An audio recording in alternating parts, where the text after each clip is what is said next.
पाकिस्तान ने हाफिज सईद के सपोर्ट वाले आतंकी संगठन तहरीक आजादी जम्मू एंड कश्मीर पर बैन लगा दिया है। सईद 26/11 के मुंबई हमले का मास्टरमाइंड है। वह जनवरी से नजरबंद है। भारत ने TAJK को बैन किए जाने का मुद्दा एक global anti financial terror body financial action task force के सामने उठाया था। बता दें कि अमेरिकी सरकार के दबाव में जनवरी के अंत में पाकिस्तान ने सईद को नजरबंद कर दिया था। उनके संगठन को अंडर वॉच सूची में रखा है। फरवरी में प्रतिबंध के डर की वजह से जमात-उल दावा का नाम बदलकर तहरीक आजादी जम्मू कश्मीर कर दिया गया था। ऐसा तब हुआ जब अमेरिका के दबाव में आतंकी हाफिज सईद को पंजाब सरकार द्वारा नजरबंद कर दिया गया।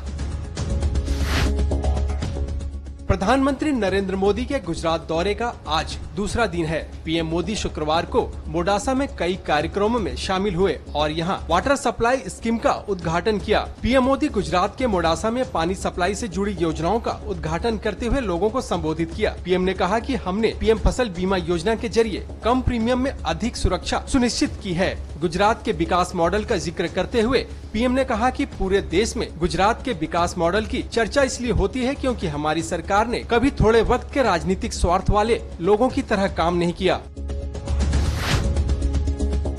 सिक्किम में सड़क निर्माण को लेकर भारत और चीन के बीच चल रही तनातनी के बीच रक्षा मंत्री अरुण जेटली ने चीन को करारा जवाब दिया है। उन्होंने एक कार्यक्रम में बोलते हुए कहा कि 1962 के हालात और अब के हालात में बहुत अंतर है। जेटली का बयान उस वक्त आया है जब चीन ने भारतीय सेना को इतिहास से सबक लेने की नसीहत दी थी। चीन का यह बयान सेना प्रमुख जनरल बिपिन रावत के उस बयान के बाद आया है जिसमें उन्होंने कहा था कि भारतीय सेना चीन, पाकिस्तान और आंतरिक खतरों से निपटने के लिए ढाई मोर्चे पर तैयार है। चीनी सेना द्वारा भारतीय बंकरों को ध्वस्त करने और दोनों ओर की सेना के बीच हाथापाई होने के बाद जनरल रावत ने गुरुवार को सिक्किम पहुंचकर हालात का जायजा लिया। सेनाध्यक्ष ने जवानों का हौसला भी बढ़ाया।